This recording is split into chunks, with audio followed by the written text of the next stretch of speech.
today's show. How do I write more compelling dialogue? It's a common question, particularly when you're writing a novel. Dialogue matters. In fact, when you deconstruct some of the best novels, about 20 to 30% of the entire book is dialogue. So how do you write great dialogue? Well, as you'll see here in this episode, we're going to dive into a different way to think about how you not only write dialogue better, by figuring out how to think about dialogue better.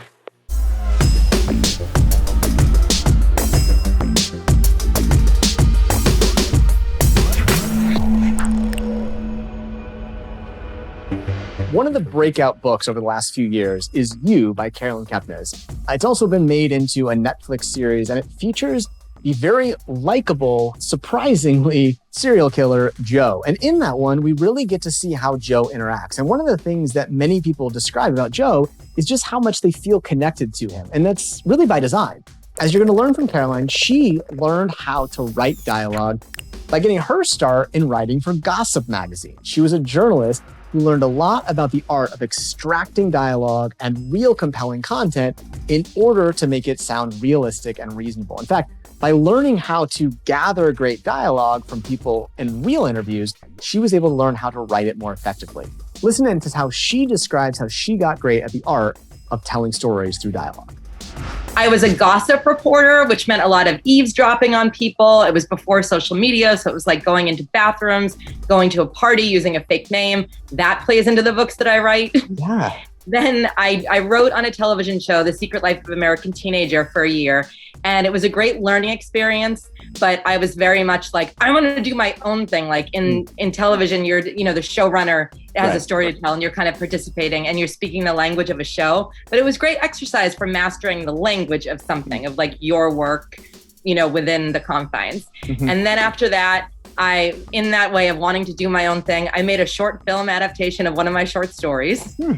And the permits and the debt and the realizing like, oh, this actor is not like the short story, like I have to adapt. It's real adaptation. After that, I just wanted to sit alone and write a book where I could control everything. But every experience that I had along the way absolutely plays into writing. I feel like I am so grateful for all of those jobs. Like people say that, but I genuinely am, because it gives you different kinds of writing to draw upon when you're working.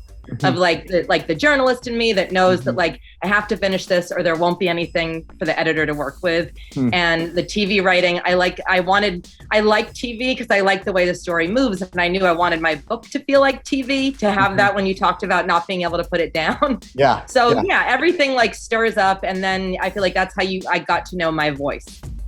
And you are a really gifted sort of, I was gonna say dialoguist. I don't know if that's a real thing, but like it feels like it translates very well from what you write in the book into sort of the, I guess, small screen. I don't know what you call it, but anyway, it sort of translates. Is there some things that you picked up about writing dialogue while you were working in television that you found has helped you as you develop sort of, because characters don't feel like they all have the same dialogue. And that's a real thing that I think a lot of authors wrestle through. How did you develop that? It's a stressful thing. Yes, absolutely. Well, in the room that I was in, we would basically role play. So, it was an untraditional writer's room.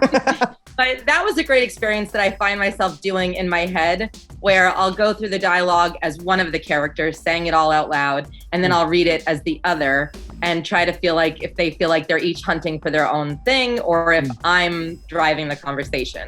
And I feel like that's where the rewriting comes in, of like, you're the author, where this is going, what you want to happen, but it's like stepping back enough, giving yourself time away to make sure that like they have their wants and they're not your dolls. Because I love to play with dolls, but and I look back on that too a lot, but I'm like, well, when you're playing with dolls, it's just for you. When you're writing a book, you want the reader to feel like these are real people in it. So I appreciate your saying that, because I drive myself crazy over that with every book. I can imagine I can almost see you're talking to yourself in your head, and it's probably like people like, what's going on over there? So. Yes, I believe in talking to yourself a lot. I've been asked if I was okay at coffee shops before. I'm like, yeah, I'm a mumbler, so I like kind of like do the because I have to do like a little bit of that thing to speak it. So I get the same thing. Like, are you okay, sir? Do you need us to call someone for you? Very fine line. Yes. So how do you get started writing better dialogue? Well, one of the most important things to understand is to study how dialogue is in order to understand, does it sound reasonable? And that's why remembering that dialogue is actually meant to be oral. we don't sort of necessarily read dialogue, and there are some tweaks between the oral dialogue and the written dialogue. But one of the most important things I will tell you about writing good dialogue is, number one, reading good dialogue. Now, that comes from actually listening to how your characters speak and reading how it sort of reads when you do it. And that's why one of my favorite tools for people learning to write better dialogue is Otter.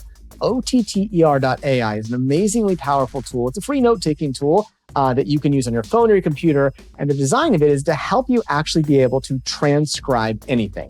And so partially what I would tell you to do as you're thinking about dialogue is to not start by writing it, but instead by sort of saying the dialogue and actually documenting it that way.